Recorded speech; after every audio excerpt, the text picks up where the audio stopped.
You know, for any farmer, water is this constant battle. It's a real tightrope walk. Too little, your crops just wither away. But too much, and believe it or not, they can literally drown. So, how do they pull off this incredible balancing act to grow the food that ends up on our plates? Well, today we're going to dive into the science and the strategy behind two of the most critical jobs in all of farming: irrigation and drainage. See, every single crop lives on a razor's edge. On one side, you've got drought, yield loss, total failure. But on the other side, too much water is just as deadly. It waterlogs the field, it cuts off all the oxygen from the roots. We call that an anaerobic condition. And the plant just drowns. A farmer's job really is to navigate this perilous balance every single day. So what happens when Mother Nature doesn't provide enough rain? Well, that's when farmers have to step in. And they do that by turning to their irrigation toolkit. Now, just like any good toolkit, it's not about having one magic bullet.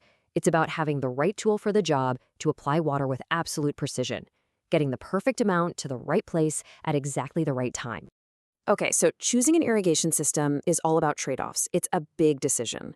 On one end of the spectrum, you've got something like flood irrigation. Super simple, low cost, but also pretty inefficient. You lose a ton of water to evaporation and runoff.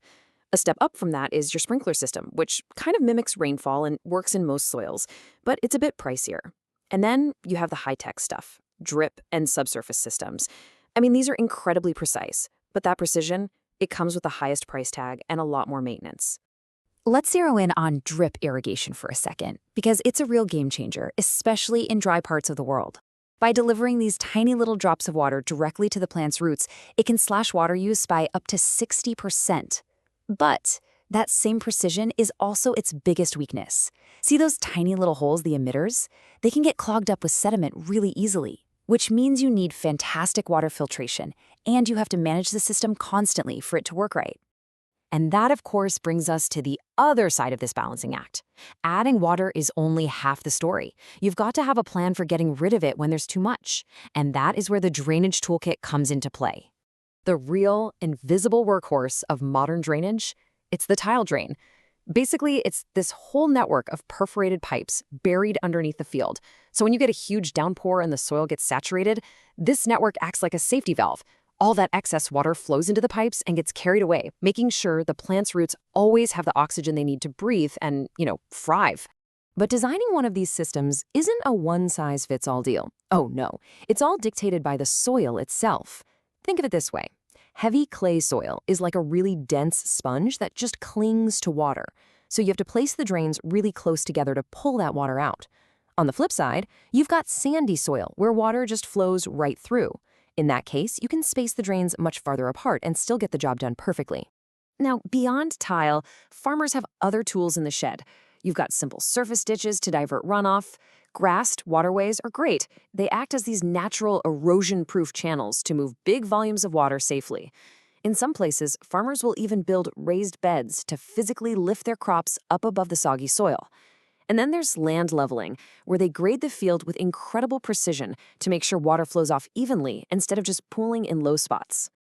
So look, having all the best irrigation and drainage tools in the world is one thing. But achieving true mastery, that means knowing exactly when and how to use them.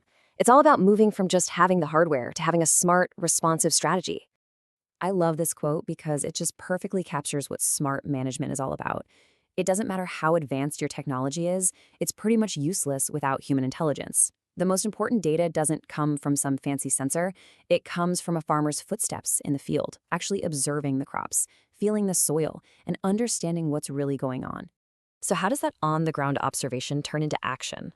Through something called smart irrigation scheduling. It's simple, really. First, you assess. The farmer checks the soil moisture, maybe with a tool like an auger, or even just the old-school hand squeeze method. Second, you decide, does this crop actually need water right now? And finally, if the answer is yes, you apply it. But the goal is to add just enough to reach what's called field capacity. That's the sweet spot where the soil holds as much water as it can without drowning the roots. No more, no less. Ultimately, all of this hard work, all this precision, it's all measured by one key metric: water use efficiency, or a WE. This is the bottom line. It answers a really simple question. How much crop, how much grain, how much food are we producing for every single drop of water we use? The goal, of course, is to get that number as high as humanly possible. And these practices, these things happening on individual farms, they aren't just about one farmer's yield for one season. They are directly tied to one of the biggest challenges we all face on a global scale: how we manage our finite freshwater resources. And the stakes, well, they're incredibly high.